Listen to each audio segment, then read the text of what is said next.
So I'm Nick and this is Cornelia. We are the makers of Inside East London. This is our short film. I'm the producer. I'm the Nick's director. The director, yeah. Cornelia was also played a major part in this short film. Also filmed the actual film. Yeah, I was cinematographer and we both edited this piece. Yeah. So I'm just going to give you a little talk analysis about our film, what happened. Yeah, let's go. Show me how you get.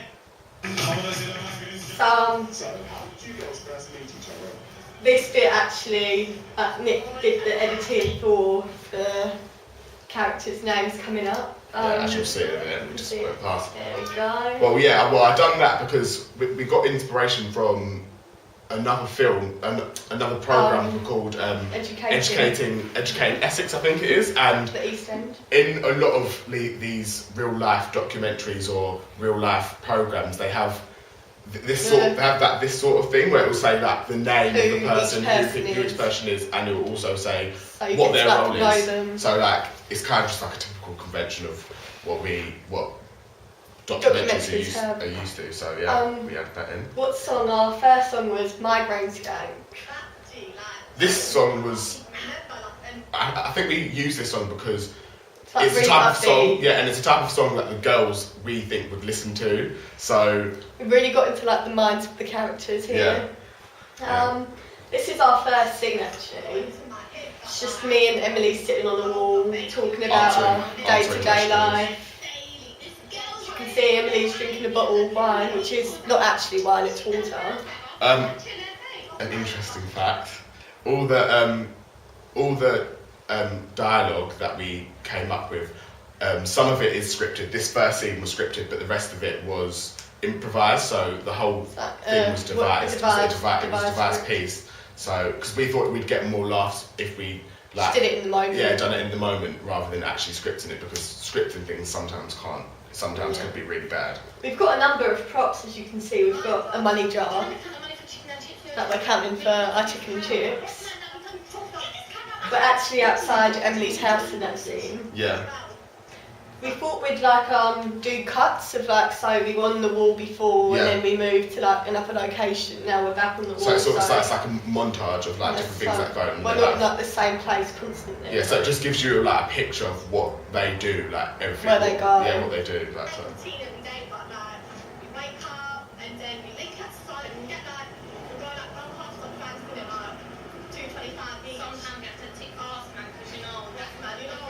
This bit actually wasn't scripted, the regression or recession bit. That just came out of Emily's mouth. I think she actually thought that it was called regression. So yeah, that worked well in our favour, I guess. This scene is like one of my favourites. It looks like we're actually shouting at the man on the bike. And it's good because he's actually looking at us as he's going past, so it looks like they're shouting. But really, we filmed us shouting across the street first, and then we saw him actually driving like quite far down. Yeah, so I just recorded him driving down, and then we edited it together, so it made it look like they were shouting at him. So whilst he was driving past, so that works really well, I think. I'd just like to say that there's no actual alcohol or marijuana, drug use in this. It's a cigarette, and water in the wine. With a hint of orange squash. Yeah, orange squash. Our costumes here are really like what our characters like just wear like day to day, like after school and stuff. They actually go to sixth form, so when they go to sixth form, they dress a bit more smart and dial down the hair. Also, a lot of the locations, as you can tell, are in similar places because we wanted to film around or near Emily's house because we thought it would be easier to get to and from and like film scenes. But I think this was probably the best location for their type of characters and where they would actually hang out, because a lot of the time people that we've done a lot of research, like we've been around like stereotypical people that are like gang members or ghetto, they usually like chill in the streets and like in the parks, like around malls, sitting on malls that are just around the streets, smoking marijuana. That's the choice drinking. for our locations. Yeah.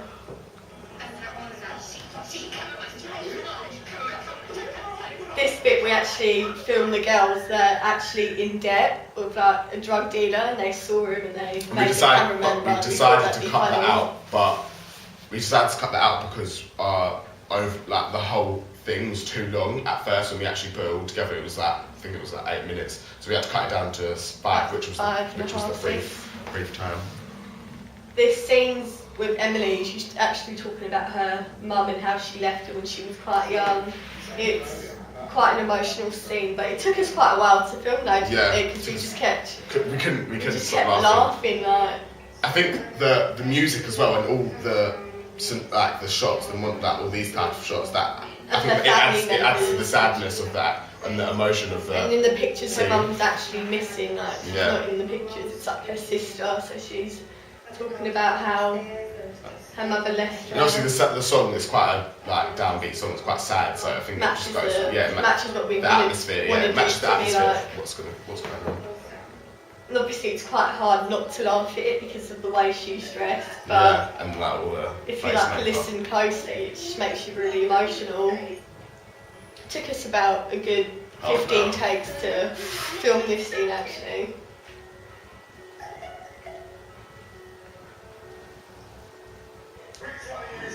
Oh yeah, we got this. Well, we got this. Well, when we left a log in the toilet. Well, a couple of years ago, there's a really quite famous YouTube clip of these two young girls, and they're singing, recording themselves singing. Their mum comes in, doesn't know their mum doesn't know that they're recording. She comes into the room and then she starts shouting and saying how they don't know how to flush the toilet. There's poo in the toilet and all this, and it's quite funny. So we thought we'd incorporate that into contrast between the scenes. So she's really emotional, and then we just thought we'd just add something funny. We break it with a bit of humour, so it lightens up the mood. So it kind of makes the humour seem more, because it's such a dramatic change. It seems like there's more humour. So yeah, that's where we got inspiration to do that joke from. This bit was filmed in Emily's house. Yeah. Her character's house. This was a devised script, the questions were scripted, but our responses weren't. We're talking about how we love to rap, and we're so good. As you can tell, a lot of the jokes come from contradictions of the girls and all that. It's irony. A lot of the jokes is irony, and it's quite slapstick humour because it's quite physical as well. They're dancing and all that.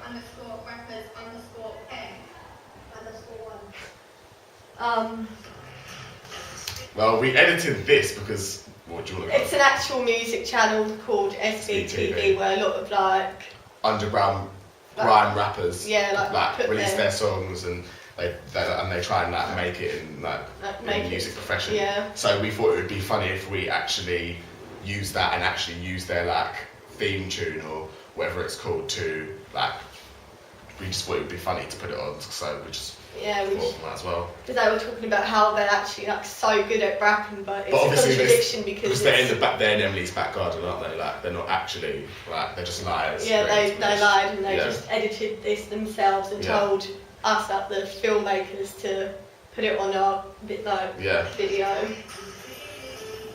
We've even got the little tune at the start. The rap was actually scripted. We actually wrote out what they were going to say. That's why that's why they've got their phones out. But if you've seen on if you see freestyle rappers, they always have their phones out. In their so we kind of played a joke with that. So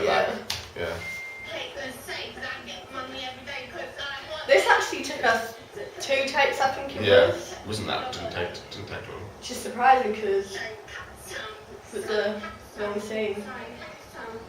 It took us a while to edit it though. All the lights and stuff. We had quite a hard time doing positioning the lights because they were just stuck on one side. Yeah, they were stuck on one side, and you couldn't. And when it was Cornelia rapping, or Monet or Chanel, when she was rapping, it was all over her face, so you couldn't actually see her rapping. You could only see Chanel. This is actually, we added she's going harder. Over the top, so that was it looks like they're actually outperforming, but it's actually in reality, no one knows this, but it's actually one of their friends is filming them in the back garden shouting, they're so sick at rapping. The weave actually fell out. It was really good. This bit we edited out a bit. We were talking about how much we can drink on a night out, like 3 Ciroc bottles on a night out, and we're still not drunk and whatever. But we thought it would be funnier to show them being quite dopey and dumb by trying to work out what they're actually trying to say. If you listen to it, you can't actually hear what they're trying to say. You can't understand what they're saying. And also, we used orange juice for the sick in that scene. Worked really well. Everyone actually, A lot of people thought it was. A lot of people thought it was real sick. See, as you can see now, they're in sixth form, so they don't look what they usually look like when they're out on the streets with their friends.